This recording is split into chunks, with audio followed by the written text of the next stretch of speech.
Hi friends, horror സ്റ്റോറികൾ ഇഷ്ടപ്പെടുന്ന എല്ലാവർക്കും MS horror മീഡിയയിലേക്ക് സ്വാഗതം. എൻ്റെ നല്ലവരായ കൂട്ടുകാർ മിക്കപ്പോഴും മറന്നു പോകുന്നൊരു കാര്യമുണ്ട്. കഥ കേട്ടതിന് ശേഷം ഒരു ലൈക്കോ ഒരു കമൻറ്റോ ചെയ്യുക എന്ന കാര്യം. നിങ്ങളുടെ ലൈക്കിനും കമൻറ്റിനുമായി കാത്തിരിക്കുന്ന എന്നെ നിങ്ങൾ മറന്നു പോകാറുണ്ട്. ഈ ചാനൽ ഇന്ന് പറയാൻ പോകുന്ന ഈ കഥ നമ്മുടെ ഫസ്റ്റ് ചാനലിൽ 2-3 വർഷങ്ങൾക്ക് മുമ്പ് ഞാൻ പറഞ്ഞ കഥയാണ്. ഒരുപക്ഷെ നിങ്ങൾ ചിലർ ഈ കഥ കേട്ടിരിക്കാം. കേട്ടവരാണെങ്കിൽ സ്കിപ്പ് ചെയ്തോളൂ. എന്നാൽ കഥ പറയട്ടെ. എൻ്റെ പേര് രാഹുൽ, വയസ്സ് 23. ഞാൻ താമസിക്കുന്നത് കൊല്ലത്താണ്. എൻ്റെ കൂട്ടുകാരൻ പ്രവീണിൻ്റെ വീടിൻ്റെ അടുത്തായി ഒരു റിക്രിയേഷൻ ക്ലബ്ബുണ്ട്. ഞങ്ങൾ 5 കൂട്ടുകാർ പതിവായി വൈകിട്ട് അവിടെയാണ് ഒത്തുകൂടുന്നത്. പ്രവീണിൻ്റെ വീട് എൻ്റെ വീട്ടിൽ നിന്ന് 3 കിലോമീറ്റർ ദൂരത്തിലാണ് സ്ഥിതി ചെയ്യുന്നത്. ഈ സംഭവം നടന്നത് 2020 മാർച്ച് 24-ാം തീയതിയാണ്. അങ്ങനെ അന്നും വൈകിട്ട് ഞങ്ങൾ 5 പേരും ക്ലബിൽ ഒത്തുകൂടി. പതിവ് പോലെ ഞങ്ങൾ 5 പേരും ഫോണിൽ ഒരു ഹൊറർ വീഡിയോ കണ്ട സമയത്ത് എൻ്റെ സുഹൃത്ത് കുര്യാക്കോസിൻ്റെ മനസ്സിൽ ഒരാശയം ഉദിച്ചു. അവൻ കഴിഞ്ഞ ആഴ്ച ഒരു പുതിയ ബൈക്ക് മേടിച്ചതിനാൽ അവൻ്റെ വക ഒരു ചെറിയ പാർട്ടി അവൻ ക്ലബിൽ അറേഞ്ച് ചെയ്തിരുന്നു. കുര്യാക്കോസിൻ്റെ വീട്ടിൽ തയ്യാറാക്കിയ ചിക്കൻ ഫ്രൈയും പിന്നെ 5-6 ബിയർ ബോട്ടിലുകളുമായാണ് അവൻ അന്ന് ക്ലബിലെത്തിയത്. സാധാരണ ഞാൻ ലഹരി പദാർത്ഥങ്ങളൊന്നും തന്നെ ഉപയോഗിക്കാത്ത ഒരാളാണ്. പക്ഷേ അന്ന് അവൻ്റെ നിർബന്ധത്തിന് വഴങ്ങി ഞാൻ അല്പം ബിയർ കുടിച്ചു. സംസാരത്തിനിടയിൽ കുര്യാക്കോസ് അവൻ്റെ മനസ്സിൽ വന്ന ആ ഐഡിയ ഞങ്ങളുമായി ഷെയർ ചെയ്തു. ക്ലബിൽ നിന്ന് 1.5 കിലോമീറ്റർ മാറി ഒരു ശ്മശാനമുണ്ട്. ഹൈവേയിലേക്ക് കയറുന്ന ഒരു ചെറിയ ഇടറോഡിനടുത്തായി ഒരു പള്ളിയുണ്ട്. ഈ പള്ളിയുടെ പുറകിലായിട്ടാണ് ഈ ശ്മശാനം. ആ ശ്മശാനത്തിൽ രാത്രി ഒറ്റയ്ക്ക് ചിലവഴിക്കുന്നവന് 10,000 രൂപ കിട്ടുന്നതാണ്.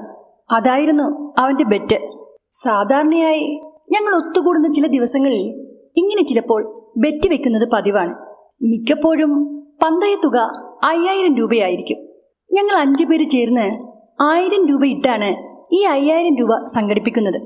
1000 ഇറക്കി 4,000 ലാഭം കിട്ടുന്ന ഈ പന്തയം വെക്കൽ ഞങ്ങൾ 5 പേരും ഏറെ ആസ്വദിച്ചിരുന്നു. ആഴ്ചയിലൊരിക്കൽ ഞങ്ങൾ ഇങ്ങനെ പന്തയം വെക്കാറുണ്ട്.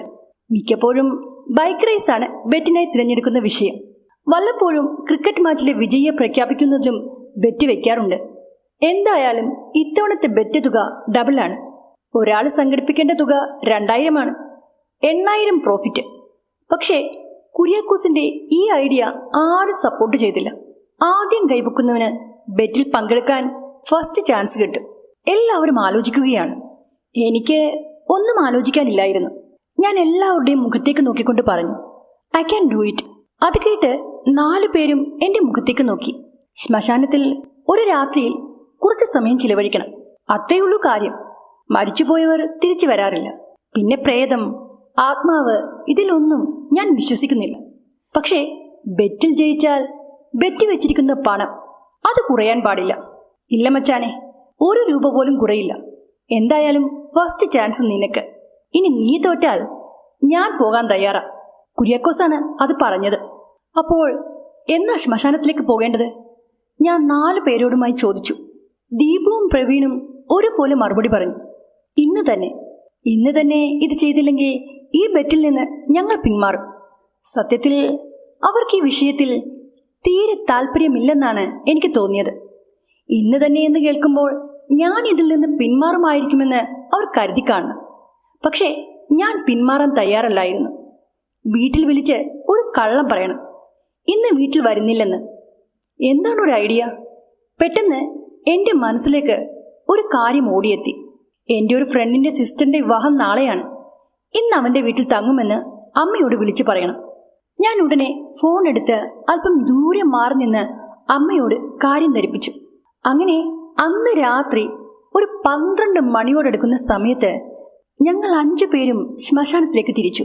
ഹൈവേ കഴിഞ്ഞ് ഞങ്ങൾ ഇടവഴിയിലേക്ക് തിരിഞ്ഞു. റോഡ് തീർത്തും വിജനമായിരുന്നു. ശ്മശാനത്തിന് തൊട്ടു മുന്നിൽ ഞങ്ങൾ ബൈക്ക് നിർത്തി. പള്ളിയുടെ ഗേറ്റിന് മുന്നിലായി സെക്യൂരിറ്റി ഗാർഡ് ഉണ്ടായിരുന്നു. അയാൾ അവിടെ ഇരുന്നുകൊണ്ട് ഉറക്കം തൂങ്ങുകയായിരുന്നു. ഞങ്ങൾ 5 പേരും ശബ്ദമുണ്ടാക്കാതെ മതിലിന് പിന്നിലൂടെ സിമിത്തേരിയുടെ പുറകിലെത്തി. സ്ട്രീറ്റ് ലൈറ്റിന്റെ അരണ്ട വെട്ടത്തിൽ ഞാൻ ശ്മശാനത്തിലേക്ക് നോക്കി. പള്ളിയുടെ പിന്നിൽ ലൈറ്റുകൾ തെളിച്ചിട്ടുണ്ടെങ്കിലും ആ ശ്മശാനത്തിന്റെ അറ്റം വരെ ആ പ്രകാശം എത്തുന്നില്ലായിരുന്നു. ഒരു ഇല അനങ്ങുന്ന ശബ്ദം പോലും കേൾക്കുന്നില്ലായിരുന്നു. എങ്ങും നിശബ്ദം. അങ്ങനെ കുറച്ചു നേരം ഞങ്ങൾ 5 പേരും അവിടെ നിന്നു. ചുറ്റുപാടും നിരീക്ഷിച്ചു.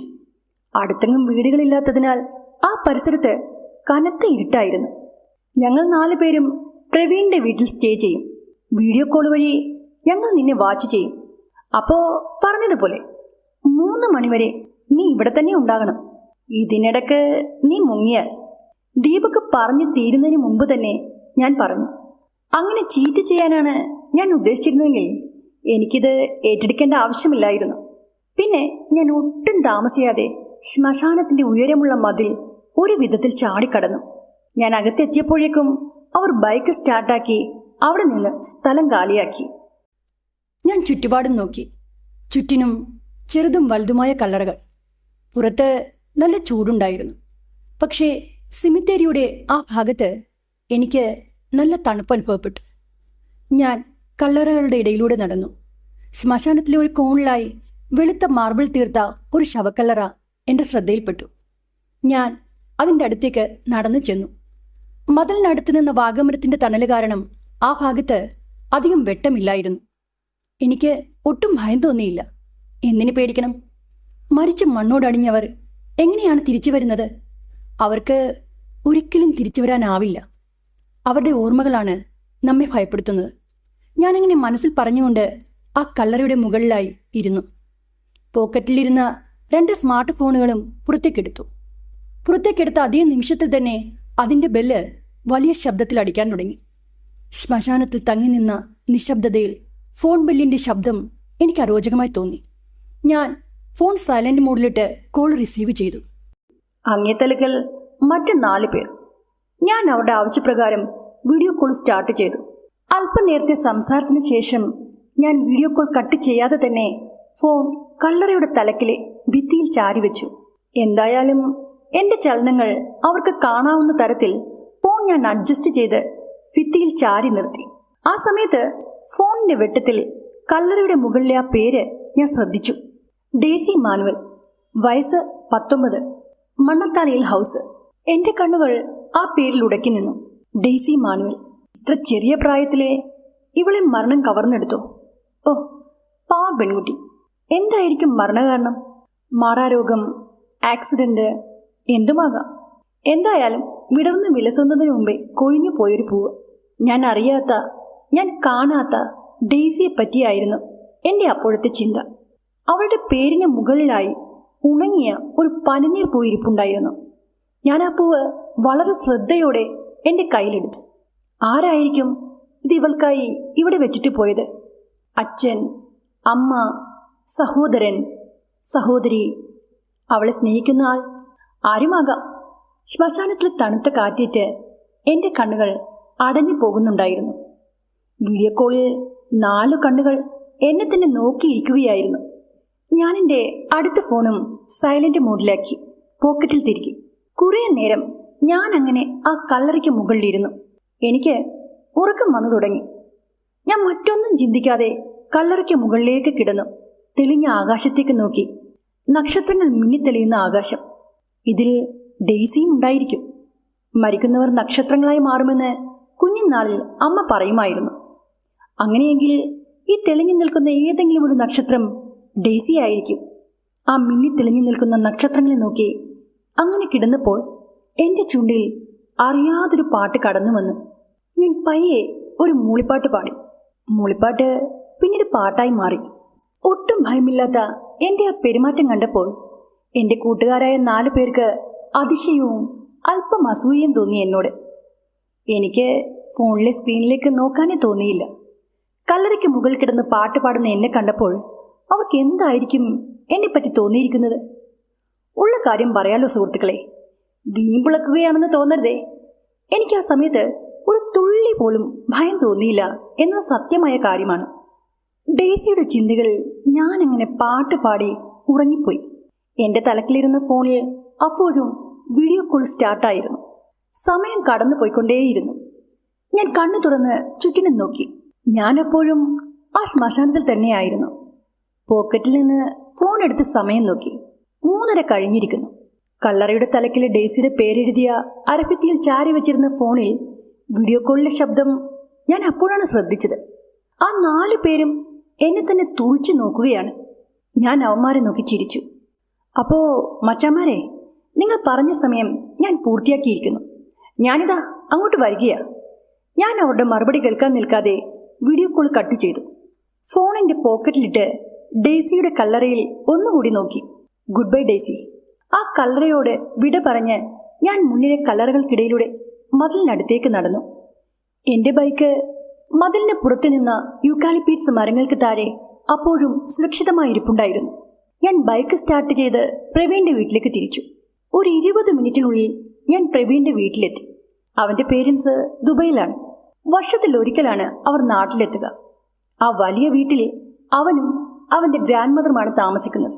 ഞാൻ ആ വീടിന്റെ ഗേറ്റിന് മുന്നിൽ വണ്ടി നിർത്തിയപ്പോഴേ വീടിനകത്ത് നിന്ന് 4 പേരും ഗേറ്റിനരികിലേക്ക് ഓടി വന്നു. അവരുടെ മുഖത്ത് നല്ല ഭയമുണ്ടായിരുന്നു. അവരെന്നെ അടിമുടി നോക്കി. ഞാനൊന്നും മനസ്സിലാകാതെ പേടിച്ചരണ്ട അവന്മാരുടെ മുഖത്തേക്ക് നോക്കി വിജയഭാവത്തിൽ ചിരിച്ചു. "അപ്പോ എങ്ങനെയാ? 8000 രൂപ ഇപ്പോ ഇവിടെ വെച്ച് തരുമോ, അതോ വാക്ക് മാറ്റുമോ?" എന്റെ ചോദ്യത്തിന് അവന്മാരിൽ നിന്ന് ഒരു മറുപടിയും കിട്ടിയില്ല. അവരപ്പോഴും പേടിച്ച് വിറച്ച് കണ്ണും തുടിച്ച് ഒരേ നിൽപ്പാണ്. "ഷടാ, ഇതിപ്പോ ഞാനാണോ ശ്മശാനത്തിൽ നിന്ന് വരുന്നത്, അതോ ഇവരോ?" ദേഷ്യം വന്ന് ഞാൻ അല്പം ഉറക്കെ ചോദിച്ചു. "എന്താടാ നിങ്ങളിങ്ങനെ മിഴിച്ചു നോക്കുന്നത്?" ആ സമയത്ത് കുര്യാക്കോസ് എന്റെ അരികിലേക്ക് വന്നു. എന്റെ തോൾ തൊട്ട് നോക്കി, കയ്യിൽ പിടിച്ചു. ബാക്കി 3 പേരും അവന്റെ പിന്നിൽ പരിഞ്ഞു നിന്നു.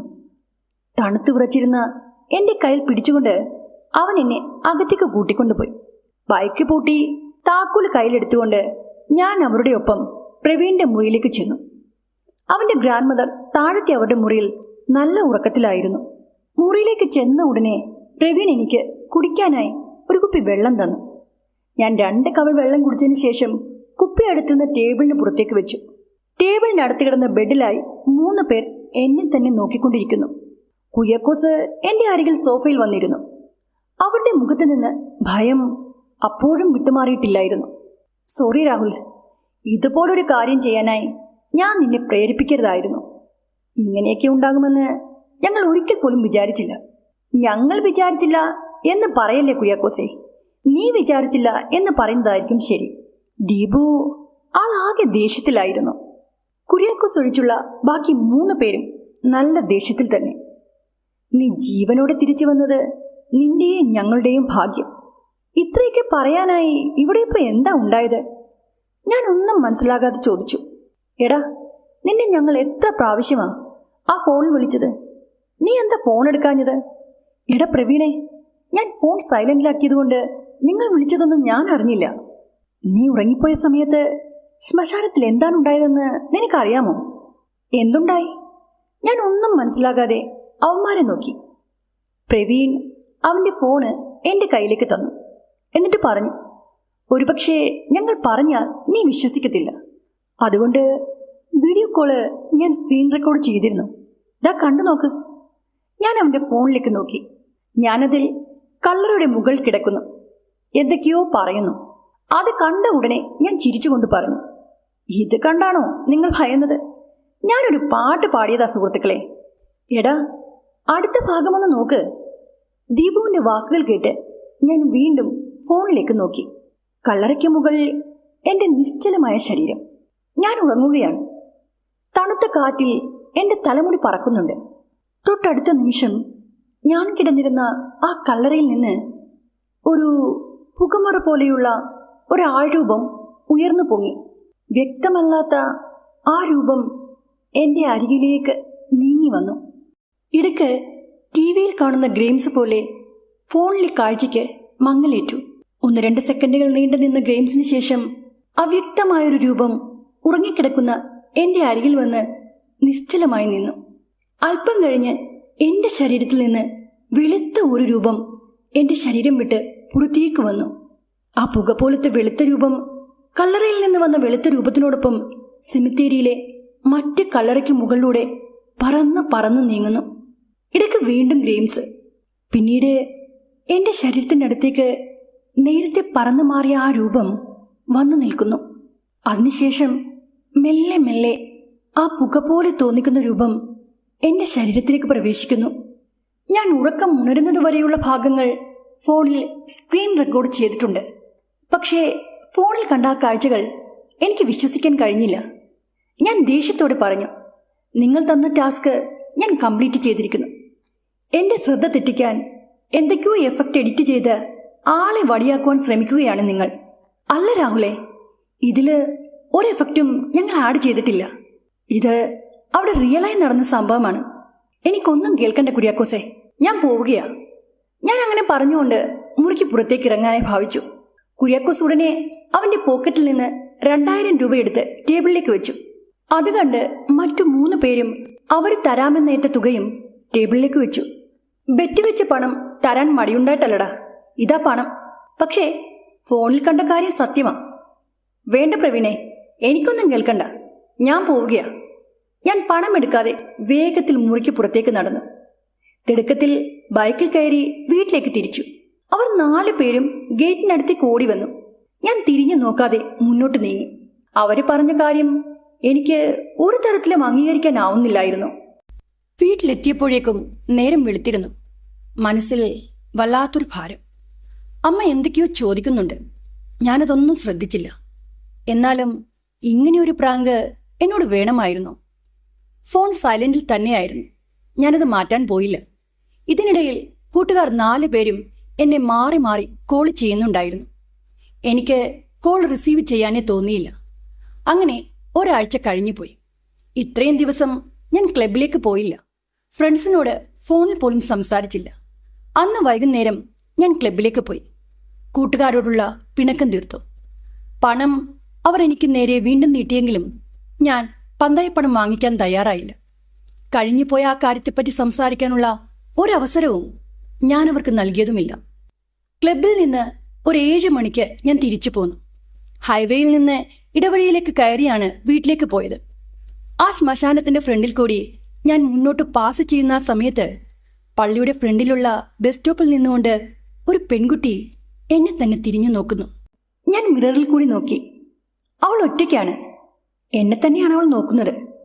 ഞാൻ കണ്ണിൽ നിന്ന് മറയുന്നതുവരെ ആ പെൺകുട്ടി എന്നെ തന്നെ നോക്കി നിന്നു. അങ്ങനെ 3 ദിവസം ഇതേ രീതിയിൽ ഞാൻ ആ പെൺകുട്ടിയെ അവിടെ തന്നെ കണ്ടു. ഹൈവേയിൽ കൂടി നേരെ പോയാൽ എന്റെ വീട് എളുപ്പത്തിലെത്തും. എന്നിട്ടും ഞാൻ ആ പെൺകുട്ടിയെ കാണാനായി മാത്രം വീട്ടിലെത്താനായി ആ ഇടുങ്ങിയ വഴി തിരഞ്ഞെടുത്തു. അന്ന് ഡിഗ്രിക്ക് പഠിച്ചുകൊണ്ടിരുന്ന ഞാൻ കോളേജിൽ നിന്ന് തിരിച്ചു വന്നതും ആ ശ്മശാനത്തിന് മുന്നിലുള്ള റോഡിലൂടെയായിരുന്നു. പക്ഷെ വൈകുന്നേരം 4 മണി കഴിഞ്ഞ നേരത്ത് അവളെ അവിടെ കാണാറില്ലായിരുന്നു. എന്നാൽ ക്ലബിൽ നിന്ന് തിരിച്ചു വരുന്ന സമയത്ത്, അതായത് 7-നും 8-നും ഇടയ്ക്കുള്ള സമയത്ത് ഉറപ്പായും ആ പെണ്ണ് ആ ബസ് സ്റ്റോപ്പിൽ കാണുമായിരുന്നു. ഒരാഴ്ച കൂടി കടന്നുപോയി. ഞാനന്ന് ബസ് സ്റ്റോപ്പിനടുത്ത് ബൈക്ക് നിർത്തി അവളുടെ അടുത്തേക്ക് ചെന്നു. ആ സമയം റോഡിലെങ്ങും ആരും ഉണ്ടായിരുന്നില്ല. എന്നും അതാണ് പതിവ്. വിജനമായ ആ റോഡ് സൈഡിലെ ബസ് സ്റ്റോപ്പിൽ അവൾ ഏകയായി നിൽക്കുന്നതായിട്ടാണ് ഞാൻ കണ്ടിരുന്നത്. എന്നെ കണ്ടപ്പോൾ അവൾ ചിരിച്ചു. തൂവെള്ള നിറമുള്ള ഒരു ചുരിദാറായിരുന്നു അവൾ ധരിച്ചിരുന്നത്. ഞാൻ അവളുടെ അടുത്തേക്ക് ചെന്നു. എന്നിട്ട് ചോദിച്ചു, കുട്ടിയെ ഞാൻ ഇവിടെ എന്നും കാണാറുണ്ട്. എവിടെ പോവുകയാണ്? ഞാനിവിടെ അടുത്ത് ഒരു വീട്ടിൽ വയലിൻ പഠിക്കാൻ വരുന്നതാ. 4 മണിക്കാണ് ക്ലാസ്. 6 വരെ ക്ലാസ് ഉണ്ട്. ഇപ്പൊ വീട്ടിലേക്ക് പോവാൻ നിൽക്കുകയാ. അവൾ ചിരിച്ചുകൊണ്ട് മറുപടി പറഞ്ഞു. പിന്നെയും അല്പനേരം കൂടി ഞാൻ അവളോട് സംസാരിച്ചുകൊണ്ട് അവിടെ തന്നെ നിന്നു. നിങ്ങളിനി പൊയ്ക്കോളൂ. എന്നെ കൊണ്ടുപോകാൻ ഇപ്പോൾ എൻ്റെ ബ്രദർ വരും. ഈ രാത്രിയിൽ നിങ്ങളോടിങ്ങനെ സംസാരിച്ചു നിൽക്കുന്നത് കണ്ടാൽ. അവൾ പറഞ്ഞു മുഴുമിപ്പിച്ചില്ലെങ്കിലും ഞാൻ കാര്യം മനസ്സിലാക്കി. വെറുതെ അവളെ എന്തിനാണ് പ്രശ്നത്തിലാക്കുന്നത്? ഞാൻ ബൈക്കിൽ കയറി മുന്നോട്ട് നീങ്ങിയപ്പോഴും അവൾ പിന്നിൽ നിന്ന് എന്നെ തന്നെ നോക്കി നിന്നു. ദിവസങ്ങളേറെ പോയി മറഞ്ഞു. ഞാൻ എന്നും വൈകിട്ട് ആ ബസ് സ്റ്റോപ്പിൽ അവളെ കാണാൻ ചെല്ലും. ഒരു 10 മിനിറ്റ് അവളുമായി സംസാരിക്കും. 10 മിനിറ്റിൽ കൂടുതൽ നേരം അവൾ ഒരിക്കൽ പോലും എന്നോട് സംസാരിച്ചിരുന്നില്ല. ബ്രദർ വരാൻ സമയമായി എന്ന് പറഞ്ഞ് അവൾ എന്നും എന്നെ തിടുക്കത്തിൽ പറഞ്ഞയക്കുക പതിവായിരുന്നു. അങ്ങനെ ആ ദിവസം വന്നെത്തി. Valentine's day. അവൾക്ക് സമ്മാനിക്കാനായി ഒരു കെട്ട് ചുവന്ന പനിനീർ പൂക്കൾ ഞാൻ വാങ്ങിച്ചു. കൂടാതെ എൻ്റെ ആ 4 ഫ്രണ്ട്സിനെയും അവളെ ഒന്ന് പരിചയപ്പെടുത്തി കൊടുക്കാനായി ഞാൻ തീരുമാനിച്ചു. അങ്ങനെ അന്നും വൈകിട്ട് ഞാൻ ആ ഹൈവേയിൽ നിന്നും ആ ഇടുങ്ങിയ ഇടവഴിയിലേക്ക് തിരിഞ്ഞു. ക്ലബിൽ നിന്നും മടങ്ങിയപ്പോൾ എൻ്റെ 4 ഫ്രണ്ട്സിനെയും ഞാൻ ഒപ്പം കൂട്ടി. ബസ് സ്റ്റോപ്പിനോടടുത്തപ്പോൾ അവർ 4 പേരും അല്പം ദൂരെയായി ബൈക്ക് നിർത്തി. ഇനി ഞാൻ വിളിച്ചിട്ട് അങ്ങോട്ടേക്ക് വന്നാൽ മതിയെന്ന് പറഞ്ഞ് ഞാൻ ബൈക്കിൽ നിന്നിറങ്ങി മുന്നോട്ട് നീങ്ങി. എന്നത്തെയും പോലെ അവൾ ആ ബസ് സ്റ്റോപ്പിൽ നിൽക്കുന്നുണ്ടായിരുന്നു. ഞാൻ പനിനീർ പൂക്കളുടെ ചെണ്ട് അവളുടെ കയ്യിൽ ഏൽപ്പിച്ചു. അവൾ ചിരിച്ചുകൊണ്ട് അത് കയ്യിൽ വാങ്ങിച്ചു. എൻ്റെ മനസ്സിൽ വല്ലാത്ത സന്തോഷം തോന്നി. അവളുടെ പേര് പോലും എനിക്കറിയില്ലായിരുന്നു. കാരണം എപ്പോൾ പേര് ചോദിച്ചാലും സമയമാകട്ടെ അപ്പോൾ പറയാമെന്ന് പറഞ്ഞ് അവൾ ഒഴിഞ്ഞു മാറും.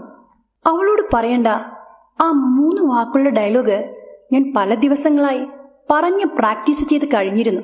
എന്നിട്ടും അവളുടെ മുന്നിലെത്തിയപ്പോൾ എൻ്റെ കൈയും കാലും വിറയ്ക്കാൻ തുടങ്ങി. പറയാൻ വന്ന ആ വാക്കുകൾ എൻ്റെ മനസ്സിൽ കിടന്ന് വീർപ്പുമുട്ടി. നീ എന്നോട് ഇതുവരെയും പേര് പറഞ്ഞില്ലല്ലോ, ഇന്നെങ്കിലും ആ പേരൊന്ന് പറയുമോ? അവൾ ഉത്തരമായി ചിരിക്കുക മാത്രമാണ് ചെയ്തത്. വിരോധമില്ലെങ്കിൽ എൻ്റെ കുറച്ച് ഫ്രണ്ട്സിനെ നിന്നെ ഒന്ന് പരിചയപ്പെടുത്തി കൊടുക്കണമെന്നുണ്ട്. ഞാനവരെ ഇങ്ങോട്ടേക്ക് വിളിക്കട്ടെ? ആ നിമിഷം പേരറിയാത്ത ഒരു വികാരം അവളുടെ കണ്ണുകളിൽ നിഴലിച്ചു. അവർ വരുന്നതിന് മുമ്പ് നിന്റെ പേരൊന്ന് പറയാമോ? അല്ലെങ്കിൽ എന്ത് പേര് പറഞ്ഞാണ് നിന്നെ അവർക്ക് പരിചയപ്പെടുത്തി കൊടുക്കേണ്ടത്? അവൾ ഒന്നും മിണ്ടാതെ കയ്യിലിരുന്ന ആ പനിനീർ ചെണ്ട് ബസ് സ്റ്റോപ്പിലെ കോൺക്രീറ്റ് ബെഞ്ചിലേക്ക് വെച്ചു. എന്നിട്ട് എൻ്റെ മുന്നിലായി വന്നു നിന്നു. എൻ്റെ കണ്ണുകളിലേക്ക് നോക്കിക്കൊണ്ട് പറഞ്ഞു, എൻ്റെ പേര് ഡെയ്സി, ഡെയ്സി മാനുവൽ. ഞാനത് കേട്ട് ഇടിവെട്ടേറ്റതുപോലെ നിന്നുപോയി. അടുത്ത നിമിഷം 4 ബൈക്കിന്റെ ഹെഡ്ലൈറ്റിന്റെ വെട്ടവും ശബ്ദവും കേട്ട് ഞാൻ തിരിഞ്ഞു നോക്കി. എൻ്റെ തൊട്ട് പിന്നിലായി എൻ്റെ കൂട്ടുകാർ എന്നെ തുറിച്ചു നോക്കി നിൽക്കുന്നു. നീ ആരോടാണ് ഈ സംസാരിക്കുന്നത്? എത്ര നേരമായെന്നോ കുറച്ച് മാറി നിന്ന് നിന്നെ ഞങ്ങൾ വാച്ച് ചെയ്യാൻ തുടങ്ങിയിട്ട്?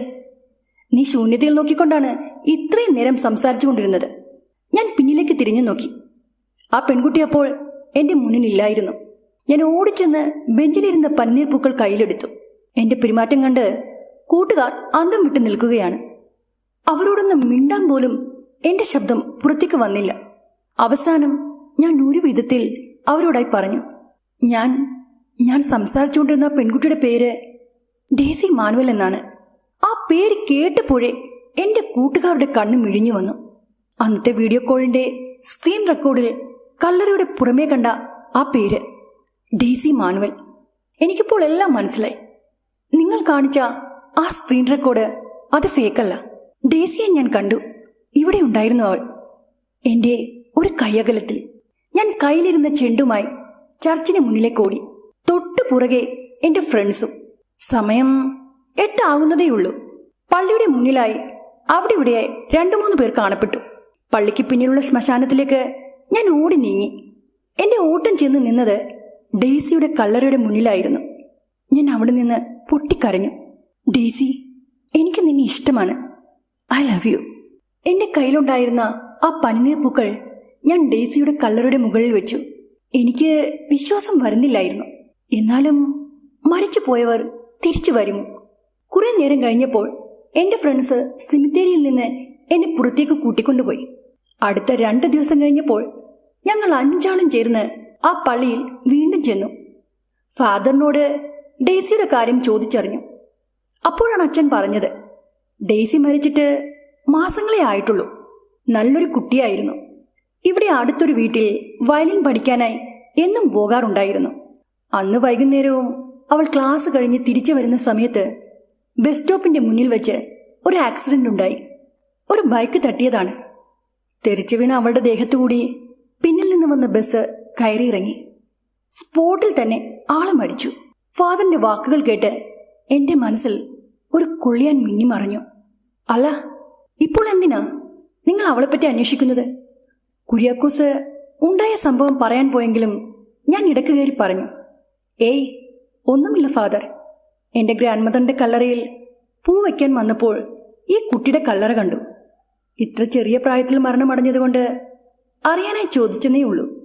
ആ സമയത്ത് ഞാൻ പറഞ്ഞ കള്ളത്തരം കേട്ട് മറ്റ് 4 പേരും വാപൊളിച്ചു നിന്നുപോയി. പക്ഷേ അവർ അച്ഛനോട് യാതൊന്നും പറഞ്ഞില്ല. തെല്ല് കഴിഞ്ഞപ്പോൾ ഫാദർ പള്ളിയിലേക്ക് കയറിപ്പോയി. ഞാൻ അന്നും ഡെയ്സിയുടെ കല്ലറയ്ക്ക് മുന്നിൽ ചെന്ന് നിന്നു. എന്റെ പിന്നിലായി മറ്റ് 4 പേരും ഉണ്ടായിരുന്നു. എന്റെ കണ്ണിൽ നിന്ന് കണ്ണുനീർ ഒഴുകിയിറങ്ങി. ആ കല്ലറയുടെ മുകളിലിരുന്ന ഉണങ്ങിയ പൂക്കളിലേക്ക് വീണു. അടുത്ത നിമിഷം ഒരു തണുത്ത കാറ്റ് അവിടേക്ക് വീശിയെത്തി. എന്റെ നെഞ്ചിടിപ്പ് വർദ്ധിച്ചു. ആ കാറ്റിൽ കല്ലറയ്ക്ക് മുകളിലെ ഉണങ്ങിയ പൂക്കൾ വട്ടം ചുറ്റി പറന്നു പൊങ്ങി. ഞങ്ങൾ 5 പേരും ഉണങ്ങി പറന്നു പൊങ്ങിയ ആ പൂവിതളുകളിലേക്ക് നോക്കി.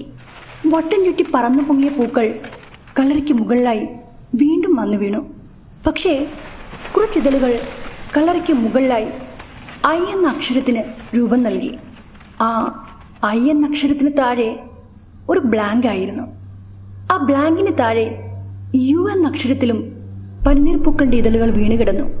അവ്യക്തമായ ആ വാക്കുകളിലെ വിടവ് എന്റെ കൂട്ടുകാർ പൂരിപ്പിച്ചു. I love you. അതെ രാഹുൽ, ഡെയ്സി നിന്നെ സ്നേഹിക്കുന്നു. വാലന്റൈൻസ് ഡേയിൽ അവൾക്കായി നൽകിയ പൂക്കളാണ് ഈ ഉണങ്ങിക്കിടക്കുന്നത്. നീ കൊടുത്ത ആ പൂക്കൾ കൊണ്ട് തന്നെ അവൾ നിനക്ക് ഉത്തരം നൽകിയിരിക്കുന്നു. പ്രണയത്തിന് മരണമില്ല. കുര്യാക്കോസാണ് അത് പറഞ്ഞത്. പക്ഷേ ഞാൻ ആ വാക്കുകൾ പൂരിപ്പിച്ചത് ഇങ്ങനെയായിരുന്നു: ഐ വിൽ ടേക്ക് യു. കാരണം അവർക്ക് 4 പേർക്കും അറിയാത്ത ആ രഹസ്യം എനിക്കറിയാമായിരുന്നു. എനിക്ക് മാത്രം അറിയാവുന്ന രഹസ്യമായിരുന്നു അത്. അന്ന് ഡെയ്സിയെ തട്ടിത്തെറിപ്പിച്ച ബൈക്ക് അതെന്റേതായിരുന്നു. ഞാനത് അറിഞ്ഞുകൊണ്ട് ചെയ്തതല്ലായിരുന്നു. അറിയാതെ പറ്റിപ്പോയൊരബദ്ധം. ഇപ്പോൾ ഡെയ്സി മരിച്ചിട്ട് വർഷങ്ങൾ കഴിഞ്ഞിരിക്കുന്നു. ഈ സംഭവങ്ങളെല്ലാം നടന്നത് കുറച്ച് വർഷങ്ങൾക്ക് മുമ്പാണ്. പിന്നീട് ഒരിക്കൽ പോലും ഡെയ്സി എന്റെ മുന്നിലേക്ക് വന്നില്ല. ഞാൻ എന്നും അവളുടെ കല്ലറയ്ക്ക് മുകളിലായി പനിനീർ പൂക്കൾ വെക്കാറുണ്ട്. അറിയാതെ ചെയ്തു പോയ തെറ്റിന് മാപ്പ് പറയാറുണ്ട്. പക്ഷേ ഇന്ന് ഞാൻ അവളുടെ കല്ലറയിൽ പനിനീർ പൂക്കൾ വെച്ചപ്പോൾ ആ പൂക്കൾ കൊണ്ട് അവളുടെ കല്ലറയിൽ തെളിഞ്ഞു വന്ന ആ അക്ഷരങ്ങൾ ഇന്ന് വ്യക്തമായിരുന്നു: ഐ ലവ് യു. എനിക്ക് തെറ്റുപറ്റി. അന്ന് ഞാൻ പൂരിപ്പിച്ച വാക്കുകൾ തെറ്റായിരുന്നു. പക്ഷെ എന്റെ കൂട്ടുകാർ പൂരിപ്പിച്ച ആ വാക്കുകൾ അത് ശരിയായിരുന്നു. ഡെയ്സി എന്നോട് ക്ഷമിച്ചിരിക്കുന്നു എന്നൊരർത്ഥം കൂടി ആ വാക്കുകൾ മറഞ്ഞിരിപ്പുണ്ടായിരുന്നു. ഇനി മറ്റൊരു അനുഭവം പറയാം. ഈ അനുഭവം എൻ്റെ ഫ്രണ്ട് അനുവിനുണ്ടായതാണ്. അനുവിനെ ഞാൻ പരിചയപ്പെട്ടത് ഒരു ട്രെയിൻ യാത്രയിലാണ്. 2018 സമ്മർ വെക്കേഷനിൽ ലക്നൌവിലെ ഞാൻ വർക്ക് ചെയ്യുന്ന സ്കൂളിൽ നിന്ന് നാട്ടിലേക്ക് തിരിച്ച സമയം. ഏപ്രിൽ അവസാനം വരെ വർക്കിംഗ് ഡേയ്സ് ആണ്. അങ്ങനെ ഒരു മെയ് 10-ാം തീയതി ഞാൻ നാട്ടിലേക്ക് തിരിച്ചു. ഗോരഖ്പൂരിൽ നിന്ന് തിരുവനന്തപുരം വരെയും പോകുന്ന രാപ്തി സാഗർ എക്സ്പ്രസ്സിലാണ് ഞാൻ സാധാരണയായി നാട്ടിലേക്ക് പോകുന്നത്. എക്സ്പ്രസ് എന്ന വാലറ്റം ഈ ട്രെയിനിൻ്റെ പേരിലുണ്ടെങ്കിലും ഇഴഞ്ഞിഴഞ്ഞാണ് ഇതിൻ്റെ വരവ്. 11:30-ക്കാണ് ട്രെയിനിൻ്റെ സമയമെങ്കിലും ട്രെയിൻ ലക്നൌവിലെ ഐഷ്ബാഗിൽ എത്തിയപ്പോൾ 2:30 കഴിഞ്ഞിരുന്നു. അങ്ങനെ കൂകിപ്പാഞ്ഞ് പാളത്തിൽ കിടന്ന ആ വലിയ പെരുമ്പാമ്പ് കണക്കെ തോന്നിക്കുന്ന രാപ്തി സാഗറിലെ സ്ലീപ്പർ കോച്ചിലേക്ക് ഞാൻ എൻ്റെ വലിയ ബാഗും വലിച്ച് ഒരു വിധത്തിൽ സീറ്റ് നമ്പർ 42-ലെത്തി. സീറ്റ് നമ്പർ 41-ൽ അനു ഉണ്ടായിരുന്നു. അനു ഗോരഖ്പൂരിൽ നിന്ന് എറണാകുളത്തേക്ക് പോവുകയായിരുന്നു. അങ്ങനെ കുറേ ഹിന്ദിക്കാരുടെ ഇടയിൽ ഞങ്ങൾ 2 മലയാളികൾ. അതുകൊണ്ട് തന്നെ വളരെ പെട്ടെന്ന് തന്നെ കൂട്ടുകാരായി. 2 രാത്രികളും 3 പകലും നീളുന്ന ഞങ്ങളുടെ ആ യാത്രയിലെ 2-ാം ദിവസം വൈകുന്നേരം അനു എന്നോട് ഇക്കാര്യം പറഞ്ഞു. എന്തായാലും അനുവിനുണ്ടായ അനുഭവം അവളുടെ വാക്കുകളിലൂടെ ഞാൻ നിങ്ങളോട് പറയാം. 2017 സമ്മർ വെക്കേഷന് ഞാൻ നാട്ടിലേക്ക് പോവുകയായിരുന്നു. സാധാരണയായി ഏതെങ്കിലും ഒരു മലയാളി കൂട്ടായി കിട്ടുന്നതായിരുന്നു. പക്ഷെ അന്ന് ആ കമ്പാർട്ട്മെന്റിൽ ഒറ്റ മലയാളി പോലും ഇല്ലായിരുന്നു. ആദ്യത്തെ പകൽ ഫോൺ നോക്കി ഞാൻ സമയം കളഞ്ഞു. എൻ്റെ ബർത്ത് താഴെയായിരുന്നു. അന്ന് എൻ്റെ ഒപ്പം യാത്ര ചെയ്തിരുന്നത് ബീഹാറിലെ കുറെ പയ്യന്മാരായിരുന്നു. അവർ എറണാകുളത്തെ സീ ഫുഡ് കമ്പനിയിലേക്ക് ജോലിക്ക് പോകുന്നവരായിരുന്നു. അതിൽ ഒരു 40 വയസ്സ് തോന്നിക്കുന്ന ഒരു സ്ത്രീയും ഉണ്ടായിരുന്നു. അവരാണെങ്കിൽ ഏതു നേരവും പാൻ മസാല ചവച്ചുകൊണ്ടേയിരിക്കുന്നതിനാൽ ആ ഭാഗത്ത് സദാസമയവും തലക്ക് മത്തി പിടിപ്പിക്കുന്ന വല്ലാത്തൊരു ഗന്ധം നിറഞ്ഞു നിന്നു. എനിക്ക് ആ മണം ശ്വസിച്ച് തലവേദന അനുഭവപ്പെടാൻ തുടങ്ങി. ആ സ്ത്രീയുടെ സീറ്റ് സൈഡിലെ അപ്പർ ബർത്തായിരുന്നു. ഇടയ്ക്കിടയ്ക്ക് മുകൾ കിടന്നും ഇരുന്നും മടുക്കുമ്പോൾ അവർ സൈഡിലുള്ള താഴത്തെ സീറ്റിൽ വന്നിരിക്കും. രാത്രി ആയപ്പോഴേക്കും എനിക്ക് കലശലായ തലവേദന അനുഭവപ്പെടാൻ തുടങ്ങി. ആഹാരം കഴിക്കാനായി എടുത്തെങ്കിലും എനിക്കത് കഴിക്കാൻ പോലും തോന്നിയില്ല. ഡോറിനടുത്തുള്ള വാഷ് ബേസിനരികിൽ പോയി നന്നായി ഒന്ന് മുഖം കഴുകിയതിനു ശേഷം ഞാൻ കിടന്നു.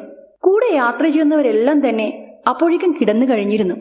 ചിലരെല്ലാം ഫോൺ നോക്കുന്ന തിരക്കിലായിരുന്നു. ഒരു പാരാസെറ്റമോൾ കഴിച്ചതിന് ശേഷം ഫോൺ പോക്കറ്റിൽ തിരികെ ഞാൻ കണ്ണടച്ച് കിടന്നു.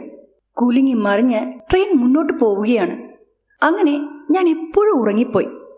ട്രെയിനിന്റെ നീട്ടിയുള്ള ഹോൺ കേട്ട് ഞാൻ ഉറക്കത്തിൽ നിന്ന് ഞെട്ടി ഉണർന്നു. ചുറ്റിനും നോക്കി.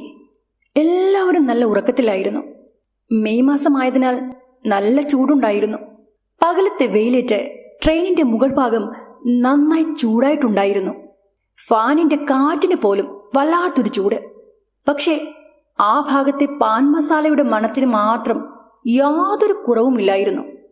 അതുമാത്രവുമല്ല, അവിടെ ഉണ്ടായിരുന്നവരുടെ എല്ലാം തലയിൽ തേച്ചിരുന്ന ഒരു ഹെയർ ഓയിലിന്റെ മണവും എന്നെ വല്ലാതെ ശ്വാസം മുട്ടിക്കുന്നുണ്ടായിരുന്നു.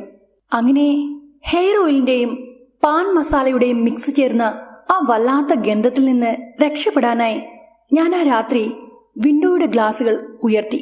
പുറത്തുനിന്ന് തണുത്ത കാറ്റ് ട്രെയിനിനുള്ളിലേക്ക് വീശിയടിച്ചു. എനിക്ക് ഒരാശ്വാസം തോന്നി. ഞാൻ ആ വിൻഡോയുടെ അടുത്തായി പുറത്തേക്ക് കണ്ണും നട്ടിരുന്നു. ഇരുട്ടായതിനാൽ ട്രെയിൻ ഏത് സ്ഥലത്താണ് എത്തിയതെന്ന് എനിക്കറിയില്ലായിരുന്നു. ഇടയ്ക്കിടയ്ക്ക് സ്ട്രീറ്റ് ലൈറ്റുകളുടെ പ്രകാശം എന്റെ കൺമുന്നിലൂടെ കടന്നുപോയിക്കൊണ്ടേയിരുന്നു. അങ്ങനെ അല്പനേരത്തിന് ശേഷം നല്ല ഇരുട്ടുള്ള ഭാഗത്തുകൂടി ട്രെയിൻ ഓടാൻ തുടങ്ങി. ഇരുവശത്തും പരന്നു കിടക്കുന്ന ഗോതമ്പ് പാടങ്ങൾ. കൊയ്ത്തു കഴിഞ്ഞിരുന്ന ആ പാടങ്ങൾ അടുത്ത വിള ഇറക്കിയിട്ടില്ലായിരുന്നു. ആ സമയത്താണ് എന്റെ ശ്രദ്ധയിൽ അത് പെട്ടത്. ട്രെയിൻ ഇഴഞ്ഞിഴഞ്ഞാണ് മുന്നോട്ട് നീങ്ങുന്നത്. അതാണ് അത്രയും വ്യക്തമായി തന്നെ ആ കാഴ്ച ഞാൻ കണ്ടത്. നീണ്ടുകിടക്കുന്ന ആ ഗോതമ്പ് പാടത്ത് ഒരു മനുഷ്യൻ നിശ്ചലമായി നിൽക്കുന്നു. നല്ല ഉയരമുള്ള ആ മനുഷ്യൻ തീരെ മെലിഞ്ഞാണിരുന്നത്. കണ്ണുകൾ കുഴിഞ്ഞ് മുഖത്തെ എല്ലുകൾ എഴുന്നു നിൽക്കുന്ന ഒരാൾ രൂപം. ട്രെയിൻ മുന്നോട്ട് നീങ്ങിയിട്ടും ആ രൂപത്തിന്റെ നോട്ടം എന്റെ നേർക്ക് തന്നെയായിരുന്നു. സാധാരണയിൽ കൂടുതൽ ഉയരമുള്ളതും മെല്ലിച്ചതുമായ ആ ആൾരൂപത്തിന്റെ കുഴിഞ്ഞ കണ്ണുകളായിരുന്നു എന്നെ ഏറെ ഭയപ്പെടുത്തിയത്. എന്തായാലും ട്രെയിൻ മുന്നോട്ട് നീങ്ങിയതിനാൽ ആ കാഴ്ച പിന്നിലേക്ക് മറഞ്ഞു. ഞാൻ കണ്ട ആ രൂപം എന്നെ വല്ലാത്തൊരു ചിന്താക്കുഴപ്പത്തിലാക്കി. അതൊരു മനുഷ്യനാണോ? എന്തിനായിരിക്കും അയാൾ ഈ പാതിരാത്രിയിൽ ഒറ്റയ്ക്ക് വയലിൽ ഒരു നോക്കുകുത്തിയെ പോലെ നിന്നത്? അങ്ങനെ ചിന്തിച്ചിരുന്ന സമയത്ത് ട്രെയിൻ അടുത്ത സ്റ്റേഷനിലേക്ക് എത്തിക്കഴിഞ്ഞിരുന്നു. എനിക്ക് ആശ്വാസം തോന്നി. ചെറിയ സ്റ്റേഷനിൽ ട്രെയിൻ സ്റ്റോപ്പില്ലായിരുന്നു. ട്രെയിൻ വീണ്ടും പതുക്കെ പതുക്കെയാണ് നീങ്ങിക്കൊണ്ടിരുന്നത്. ആ സ്റ്റേഷനിൽ ഒരു പാസഞ്ചർ പോലും ഇല്ലായിരുന്നു. വല്ലാത്തൊരു ശൂന്യതയായിരുന്നു അവിടെ. പക്ഷേ അതാ പുറത്ത് കണ്ട ആ മരത്തിന് തൊട്ട് താഴെയായി ഞാൻ അല്പം മുമ്പ് കണ്ട അതേ രൂപം എന്നെ തന്നെ നോക്കി നിൽക്കുന്നു. എന്റെ ശരീരത്തിന് ആ സമയത്ത് വല്ലാത്തൊരു വൈബ്രേഷൻ ഉണ്ടായി. ആ വിചിത്ര രൂപമുള്ള മനുഷ്യന്റെ മുഖത്ത് കണ്ട ആ ചിരി എന്തൊരു വികൃതമായൊരു ചിരിയായിരുന്നു അത്. അണപ്പല്ല് വരെ തെളിഞ്ഞു കാണാവുന്ന തരത്തിൽ ചുണ്ടിന്റെ രണ്ടറ്റവും അങ്ങ് ചെവിക്ക് താഴെ വശം വരെ എത്തി നിൽക്കുന്ന വികൃതമായ ചിരി. പല്ലുകൾ പലതും കൊഴിഞ്ഞു പോയിരിക്കുന്നു. അവിടെ ഇവിടെ കാണപ്പെട്ട പല്ലുകൾ തിരിഞ്ഞും മറിഞ്ഞും നിൽക്കുന്ന ഇടം പല്ലുകൾ. ഞാൻ ഭയന്ന് വിറച്ച് വിൻഡോയുടെ ഗ്ലാസുകൾ താഴ്ത്തി. തൊട്ടു മുമ്പേ കണ്ട ആ രൂപം എങ്ങനെയാണ് ഇത്ര പെട്ടെന്ന് അടുത്ത സ്റ്റേഷൻ വരെ എത്തിയത്? അതും ട്രെയിനിനേക്കാളും കൂടുതൽ വേഗത്തിൽ. എന്റെ ഹൃദയം ക്രമാതീതമായി ഇടിക്കുകയായിരുന്നു. ഞാൻ കഴുത്തിലെ സ്കാർഫ് കൊണ്ട് നെറ്റിയിൽ നിന്ന് ഒഴുകിയിറങ്ങിയ വിയർപ്പുചാലുകൾ തുടച്ചു. കയ്യിൽ കരുതിയ ഒരു കുപ്പി വെള്ളം ഞാൻ പെട്ടെന്ന് തന്നെ കുടിച്ചു തീർത്തു. അപ്പോഴും എല്ലാവരും നല്ല ഉറക്കത്തിലായിരുന്നു. ഭയന്ന് വിറച്ച എന്റെ ഉറക്കം എവിടെയോ പോയി ഒളിച്ചിരുന്നു. യാഥാർത്ഥികമായി എന്റെ നോട്ടം ഓപ്പോസിറ്റ് സൈഡിലുള്ള തുറന്ന വിൻഡോയിലേക്ക് എത്തി നിന്നു. ചൂട് കാരണം കോച്ചിലെ വിൻഡോകൾ പലതും തുറന്നു കിടക്കുകയായിരുന്നു. ആ സമയത്ത് അരണ്ട വെളിച്ചത്തിൽ അസാധാരണമായ ആ പൊക്കമുള്ള മനുഷ്യന്റെ കറുത്ത രൂപം ട്രെയിനിനൊപ്പം മുന്നോട്ട് നീങ്ങുകയാണ്. മുന്നോട്ട് നീങ്ങിക്കൊണ്ടിരുന്ന ആ രൂപം കഴുത്തൊരു വശത്തേക്ക് ചേരിച്ചു പിടിച്ചുകൊണ്ട് എന്നെ തന്നെ ഉറ്റുനോക്കുകയാണ്. ആ സമയം ആ വിചിത്രനായ മനുഷ്യൻ എന്നെ നോക്കിക്കൊണ്ട് അതിന്റെ വികൃതമായ പല്ലുകൾ കാട്ടി ഒരു ഭയാനക ശബ്ദമുണ്ടാക്കി. നിമിഷങ്ങൾക്കുള്ളിൽ തന്നെ ട്രെയിനിന് പുറത്തുകൂടി പാഞ്ഞുകൊണ്ടിരുന്ന ആ രൂപം കണ്ണടച്ച് തുറക്കുന്ന സമയത്തിനുള്ളിൽ അകത്തേക്ക് പ്രവേശിച്ചു. ഒച്ച വെച്ച് അടുത്ത ബെർത്തിലുള്ളവരെ ഉണർത്താൻ അതിയായ ആഗ്രഹമുണ്ടായിരുന്നിട്ട് കൂടിയും എന്റെ നാവ് എനിക്ക് അനക്കാനേ സാധിച്ചില്ല. ഏകദേശം ഒരു 2 അടി ദൂരത്തിൽ എന്റെ തൊട്ട് മുന്നിൽ വന്നിരുന്ന ആ രൂപത്തിൽ നിന്ന് ഒരു വല്ലാത്ത തണുപ്പ് എനിക്ക് അനുഭവപ്പെടാൻ തുടങ്ങി. അതിൻ്റെ കുഴിഞ്ഞ കണ്ണിലെ തിളക്കം നിറഞ്ഞ നോട്ടത്തിൽ എൻ്റെ ശരീരം ആകെ മരച്ചു പോയിരുന്നു. ഇത്രയും ആയപ്പോഴേക്കും ട്രെയിൻ അടുത്ത സ്റ്റേഷനിൽ എത്തിച്ചേർന്നു. സ്റ്റേഷനിലെ സ്പീക്കറിൽ നിന്നുള്ള അനൗൺസ്മെന്റ് കേട്ടപ്പോൾ എൻ്റെ ശരീരത്തിലെ ആ മരവിപ്പ് പതുക്കെ പതുക്കെ മാറി തുടങ്ങി. ആ സ്റ്റേഷനിൽ നല്ല തിരക്കുണ്ടായിരുന്നു. മുന്നിൽ നിന്ന ആ രൂപം അതിനിടയ്ക്ക് അപ്രത്യക്ഷമായി. ഞാൻ ഭയത്തോടെ ചുറ്റിനും നോക്കി. ഇല്ല, ആ വികൃത രൂപം എങ്ങോ പോയി മറഞ്ഞു. എനിക്ക് അല്പം ആശ്വാസം തോന്നി. ഞാൻ നെഞ്ചു തടവിക്കൊണ്ട് കിടന്നു. ആ സമയത്ത് എൻ്റെ സീറ്റിലേക്ക് ഒരു കന്യാസ്ത്രീ 2-3 ബാഗുകളും തൂക്കി നടന്നു വന്നു. അവരെ കണ്ടപ്പോൾ ഒരു മാലാഖിയെ കണ്ട ആശ്വാസമാണ് എനിക്ക് ആ സമയത്ത് അനുഭവപ്പെട്ടത്. മിഡിൽ ബെർത്ത് ഉയർത്തി വയ്ക്കാൻ ഞാൻ ആ സിസ്റ്ററെ സഹായിച്ചു. എന്തോ പിന്നീട് അന്ന് ഞാൻ ആ രൂപത്തെ കണ്ടില്ല. അടുത്ത ദിവസം ഞാൻ സിസ്റ്ററുമായി പരിചയപ്പെട്ടു. അവർ തമിഴാണ് സംസാരിച്ചത്. ഇംഗ്ലീഷിലും തമിഴിലുമായി ഞാൻ ആ സിസ്റ്ററോട് ഇന്നലെ രാത്രിയിൽ എനിക്കുണ്ടായ അനുഭവം പറഞ്ഞു. നല്ലവരായ ആ സിസ്റ്റർ എനിക്ക് ഒരു കൊന്ത സമ്മാനിച്ചു. ഇരുട്ടിൽ തിളങ്ങുന്ന നല്ല ഭംഗിയുള്ള ഒരു കൊന്തയായിരുന്നു അത്. ഞാനത് കിട്ടിയപ്പോഴേ എൻ്റെ കഴുത്തിലിട്ടു. ചെന്നൈ എത്തിയപ്പോൾ സിസ്റ്റർ എന്നോട് വിട പറഞ്ഞ് ട്രെയിനിൽ നിന്നിറങ്ങി. എനിക്കെന്തോ നല്ല സങ്കടം തോന്നി. എന്തായാലും കഴുത്തിലെ ആ കൊന്തയിലെ കുരിശിൽ മുറുക്കി പിടിച്ചുകൊണ്ട് ഞാൻ യാത്ര തുടർന്നു. ട്രെയിൻ ചെന്നൈയിലെത്തിയപ്പോഴേക്കും രാത്രി 1 മണി കഴിഞ്ഞിരുന്നു. സിസ്റ്റർ ഇരുന്ന ബെർത്തിലേക്ക് മറ്റൊരു പാസഞ്ചർ എത്തിച്ചേർന്നു. അങ്ങനെ തിരക്ക് പിടിച്ച ചെന്നൈ സ്റ്റേഷനിൽ നിന്ന് ട്രെയിൻ മെല്ലെ നീങ്ങിത്തുടങ്ങി. ഓപ്പോസിറ്റായിട്ടുള്ള വിൻഡോകൾ അടക്കാൻ ശ്രമിച്ച എന്നെ ആ ബെർത്തിലുള്ളവർ വഴക്കിട്ടു. നല്ല ചൂടുള്ള ഈ സമയത്ത് വിൻഡോ അടച്ചിടാൻ അവർ തയ്യാറായില്ല. ഞാൻ മനോവിഷമത്തോടെ സീറ്റിലിരുന്നു. എത്ര ശ്രമിച്ചിട്ടും കിടക്കാൻ എനിക്ക് തോന്നിയില്ല. കിടന്നാൽ എൻ്റെ തലഭാഗം അല്ലെങ്കിൽ കാൽഭാഗം ഓപ്പോസിറ്റ് സൈഡിലുള്ള വിൻഡോയ്ക്ക് നേർക്കു വരും. ആ കറുത്ത മെലിഞ്ഞ പൊക്കമുള്ള ആൾരൂപം എൻ്റെ കാലിലോ തലയിലോ പിടിച്ച് പുറത്തേക്ക് വലിച്ചാലോ എന്നോർത്ത് എനിക്കുറങ്ങാനോ കിടക്കാനോ തോന്നിയില്ല. അല്പനേരം കഴിഞ്ഞപ്പോൾ സീറ്റിൽ കുത്തിയിരുന്ന് ഞാൻ എപ്പോഴോ ഉറങ്ങിപ്പോയി. എൻ്റെ ചുറ്റിനും ആകെ ബഹളമായി. ട്രെയിൻ വലിയൊരൊച്ചയോടെ കുലുക്കത്തോടെ നിന്നു. ഞാൻ ഭയന്ന് ചാടി എണീറ്റു. ചുറ്റിനും കിടന്നിരുന്ന ആൾക്കാർ ഒച്ച വെച്ചുകൊണ്ട് ട്രെയിനിന് പുറത്തേക്ക് ഓടുന്നു. എനിക്കൊന്നും മനസ്സിലായില്ല. ഞാൻ തൊട്ടടുത്തിരുന്ന ഒരു ബീഹാറുകാരൻ പയ്യനോട് കാര്യം തിരക്കി. ക്യാ ഭയ്യ, ക്യാ ഹുവാ? Train അച്ചാനക് ക്യോं റുക്കാ high? അവൻ പുറത്തേക്ക് നടന്നു നീങ്ങുന്നതിനിടയിൽ മറുപടി പറഞ്ഞു. കോയി ട്രെയിൻ കാ ചെയിൻ കീച്ചാ ഹൈ, കോയി ട്രെയിൻ സേ ബാഹർ ഗിരാ ഹൈ. ഞാൻ ഉടനെ തന്നെ ആ പയ്യന്റെ പിന്നാലെ നിർത്തിയിട്ടിരുന്ന ട്രെയിനിന്റെ പുറത്തേക്ക് പാഞ്ഞു. ചുറ്റിനും നിറയെ ആൾക്കാരുണ്ടായിരുന്നതിനാൽ ആ ഇരുട്ടിൽ എനിക്ക് ഭയം തോന്നിയില്ല. എന്റെ കോച്ചിൽ നിന്ന് അല്പം പിന്നിലായി ഒരാൾക്കൂട്ടം. ഞാൻ അങ്ങോട്ടേക്ക് നീങ്ങി. അവിടെ കൂടി നിന്ന ആൾക്കൂട്ടത്തെ വകഞ്ഞു മാറ്റിക്കൊണ്ട് ഞാൻ താഴെ ചോരയിൽ കുളിച്ചു കിടന്ന ആ തടിച്ച സ്ത്രീയെ നോക്കി. അത് അവരായിരുന്നു. എന്റെ ഓപ്പോസിറ്റ് സീറ്റിലിരുന്ന് എപ്പോഴും പാൻ മസാല ചവച്ചുകൊണ്ടിരുന്ന ആ സ്ത്രീ. അവരുടെ കൂടെ ഉണ്ടായിരുന്നവർ അലമുറയിട്ട് കരയുകയാണ്. ഇതിനിടയിൽ അവിടെ ഓടിക്കൂടിയവരിൽ ആരോ പറയുന്നത് കേട്ടു. രാത്രിയിൽ ടോയ്ലറ്റിൽ പോയതിനു ശേഷം ഡോറിനടുത്തുള്ള വാഷ് ബേസിനടുത്ത് നിന്ന് കൈ കഴുകിക്കൊണ്ടിരുന്ന സമയത്ത് തുറന്നു കിടന്ന ട്രെയിനിന്റെ ഡോറ് അടിച്ചുകൊണ്ട് ആ സ്ത്രീ പുറത്തേക്ക് വീണു പോയതാണ്. അപ്പോഴേക്കും ആ സ്ത്രീയുടെ ശരീരം നിശ്ചലമായിരുന്നു. ഇരുട്ട് പിടിച്ച ആ ഭാഗത്ത് സ്ട്രീറ്റ് ലൈറ്റുകളില്ലായിരുന്നു. കുറ്റിക്കാടുകൾ നിറഞ്ഞ ആ ഇരുണ്ട സ്ഥലത്ത് നിന്നവർ പലരും അവരുടെ ഫോണിന്റെ ഫ്ലാഷ് ലൈറ്റുകൾ തെളിച്ചിരുന്നു.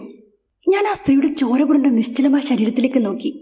ആ സമയത്ത് ആൾക്കൂട്ടത്തിനിടയിൽ നിന്ന് ഞാൻ ആ ശബ്ദം കേട്ടു. പല്ലുകൾ ഇളിച്ചു കാട്ടി വികൃതമായി ചിരിക്കുന്ന ആ ഭയാനകമായ ശബ്ദം. കുറച്ചു മാറിയുള്ള കുറ്റിക്കാടിന് മുകളിലായി ആ രൂപം, പൊക്കമുള്ള വിചിത്രമായ ആ നിഴൽ രൂപം. ഇത്തവണ ആ രൂപത്തിന്റെ നോട്ടം റെയിൽവേ ട്രാക്കിൽ നിന്ന് സ്ട്രക്ചറിലേക്ക് മാറ്റിയ സ്ത്രീയുടെ ഡെഡ് ബോഡിയിലേക്കായിരുന്നു. പുറത്ത് ആൾക്കൂട്ടത്തിനിടയിലായിട്ടാണ് ഞാൻ നിന്നതെങ്കിൽ കൂടിയും ഞാൻ വേഗം അവിടെ നിന്ന് ഓടി ട്രെയിനകത്തേക്ക് കയറി. എൻ്റെ കൊന്തയിലെ മുത്തുകൾ അപ്പോഴും നന്നായി തിളങ്ങുന്നുണ്ടായിരുന്നു. ഞാൻ കൊന്തയിലെ കുരിശിൽ മുറുകെ പിടിച്ചുകൊണ്ട് എനിക്കറിയാവുന്ന പ്രാർത്ഥനകൾ ചൊല്ലിക്കൊണ്ട് സീറ്റിൽ വന്നിരുന്നു. അല്പനേരത്തിന് ശേഷം ഒരു ആംബുലൻസ് അവിടേക്ക് വരികയും അവരുടെ ബോഡിയും അവരുടെ കൂടെ ഉണ്ടായിരുന്നവരെയും അവിടെ നിന്ന് കൊണ്ടുപോവുകയും ചെയ്തു. പിന്നെ എൻ്റെ യാത്ര അവസാനിക്കും വരെ ഞാൻ ആ രൂപത്തെ കണ്ടില്ല. അനു പറഞ്ഞു നിർത്തി. ആ യാത്രയിലും അവളുടെ കഴുത്തിൽ ആ തിളങ്ങുന്ന കൊന്തയുണ്ടായിരുന്നു. പിന്നീട് പലപ്പോഴുമുള്ള യാത്രയിൽ ട്രെയിൻ ചെന്നൈയിലെത്തുമ്പോൾ അനു എന്നോട് പറഞ്ഞ ഇക്കാര്യം എന്റെ മനസ്സിലേക്ക് ഓടിയെത്തും. ആ കറുത്ത നീണ്ട പൊക്കമുള്ള രൂപം ആരുടെയെങ്കിലും ജീവൻ എടുക്കാനായിരുന്നു ആ രാത്രിയിൽ പുറകെ കൂടിയത്. സത്യത്തിൽ ആ സ്ത്രീക്ക് എന്താണ് സംഭവിച്ചത്? ആ സ്ത്രീയുടെ ആത്മാവിനെ കൊണ്ടുപോയതോടുകൂടി ആ രൂപത്തെ പിന്നെ അനു കണ്ടതുമില്ല. ഒരുപക്ഷെ അത് അനുവിനെയാണോ ഉന്നം വെച്ചത്? ആ യാത്രയിൽ സിസ്റ്റർ കൊടുത്ത് തിളങ്ങുന്ന കൊന്തയാണോ അനുവിനെ രക്ഷിച്ചത്? ഇപ്പോഴും എന്റെ മനസ്സിലെ ഉത്തരം കിട്ടാത്ത ചോദ്യങ്ങളാണിതെല്ലാം. ഈ വീഡിയോ ഇവിടെ അവസാനിക്കുകയാണ്. കഥയെക്കുറിച്ചുള്ള അഭിപ്രായങ്ങൾ നിങ്ങൾ എന്നെ അറിയിക്കണേ. എന്നാൽ അടുത്ത കഥയുമായി വരുന്നത് വരേക്കും ബൈ.